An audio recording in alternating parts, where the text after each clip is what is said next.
Donc, je voulais absolument présenter aujourd'hui une capsule sur la santé gynécologique parce que il est prépondérant de vous présenter les avenues disponibles en santé gynécologique dans notre système de santé qui est malheureusement et heureusement aussi non payant, mais ça fait qu'aussi on ne présente pas toujours les avenues qui sont disponibles pour nous et qui sont peu utilisées dans les hôpitaux.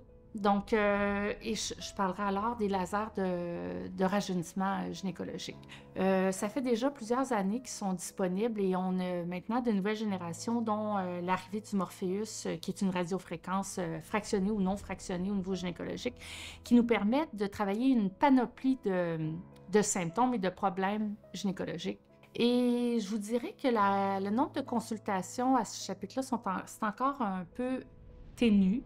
Pas parce que nos outils ne fonctionnent pas, mais je pense qu'il y a beaucoup d'informations encore manquantes auprès de la population. Donc, je voulais que l'information, on prenne le temps d'en parler davantage. La santé gynécologique, ça s'adresse à des symptômes comme la sécheresse vaginale. La sécheresse vaginale qui apparaît avec les changements hormonaux, donc le vieillissement et les ménopauses qui sont parfois pas aussi... pas chez des gens âgés, mais des ménopauses suite à des cancers ou des chirurgies qui ont lieu. Donc, la sécheresse vaginale, c'est très, très, très facile à traiter et avec un bien petit nombre de traitements. Un seul traitement amène des changements. Donc, c'est important. Quand on n'a pas de sécheresse vaginale, on ne se rend pas compte à quel point les gens sont souffrants de ça. La sécheresse vaginale peut faire des douleurs, non seulement aux relations sexuelles, c'est certain, mais aussi lors des activités de la vie quotidienne. Donc, bien sûr, il y a l'utilisation de l'hormonothérapie de remplacement topique au niveau gynécologique, mais l'utilisation de laser, ça fonctionne très bien, peu importe le laser. Les dommages thermiques qui doivent être engendrés pour améliorer la sécheresse vaginale sont très petits. Donc, que ce soit avec une technologie ou une autre, habituellement, ça répond très, très bien. Donc, je pense qu'il faut en parler davantage. Je veux pas qu'on oublie aussi les sécheresses vaginales aussi post-radiothérapie. Il y a des patientes qui ont des traitements de radiothérapie et ça peut aider aussi à ce niveau-là. Il y a aussi en santé gynécologique tout le chapitre des incontinences urinaires. Donc, plusieurs causes qui peuvent être pointées du doigt, comme le relâchement du plancher pelvien et le relâchement du tonus au niveau vaginal avec la descente de la vessie.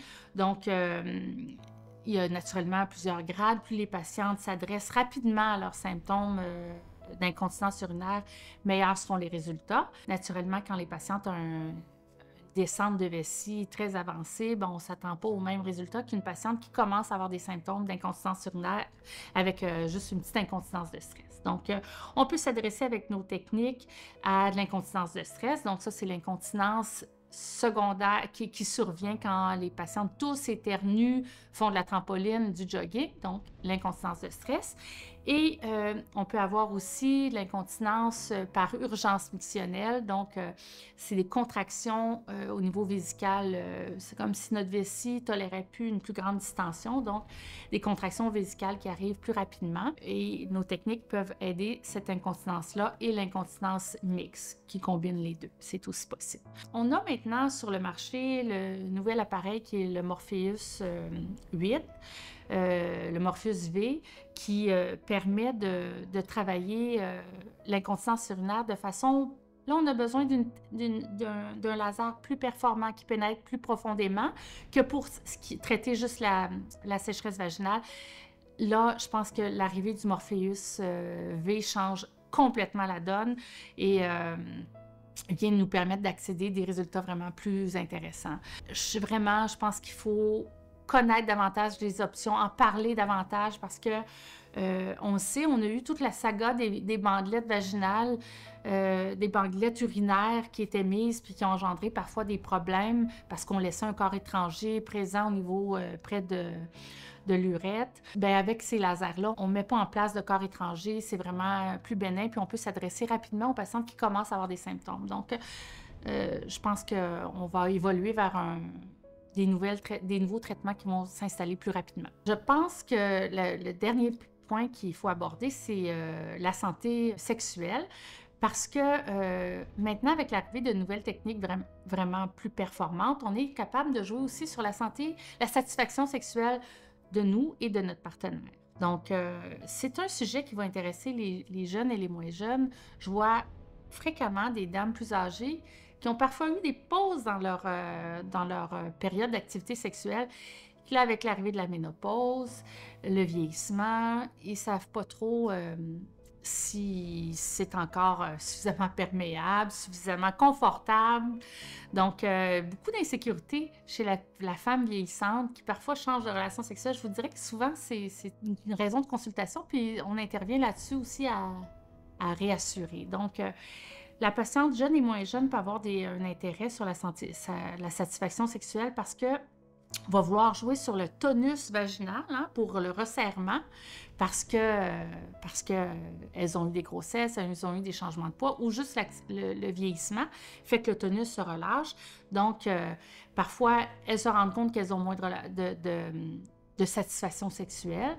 Ou bien encore, leur satisfaction, ça va, mais se rendent compte que pour le partenaire, c'est moins intéressant. Donc, c'est aussi un chapitre sur lequel on peut intervenir de façon très efficace. Plusieurs options sont disponibles. Donc, l'utilisation de radiofréquences fractionnées ou non intravaginales va améliorer le tonus et la fermeté au niveau vaginal. Donc, à la fois la satisfaction de la femme, mais aussi du partenaire sexuel.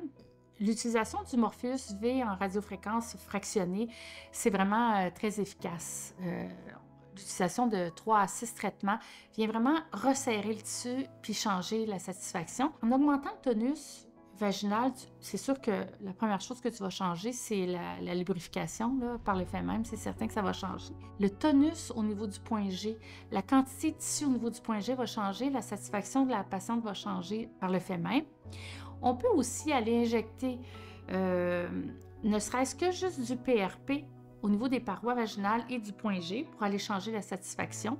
Mais on peut combiner aussi l'utilisation de biostimulateurs au niveau du vaginal pour aller encore, c'est la même correspondance au niveau du visage que du vaginal. Hein? C'est le même vieillissement qui a lieu au niveau de la muqueuse vaginale. Donc, on peut aller injecter des biostimulateurs au niveau de la muqueuse pour changer le tonus resserré puis combiner avec du Morpheus. Donc, au chapitre gynécologique, il y a vraiment beaucoup de changements qui sont de ces dernières années, puis on a des outils plus performants pour travailler. Donc, la sécheresse vaginale, le tonus vaginal, la satisfaction, puis l'incontinence urinaire.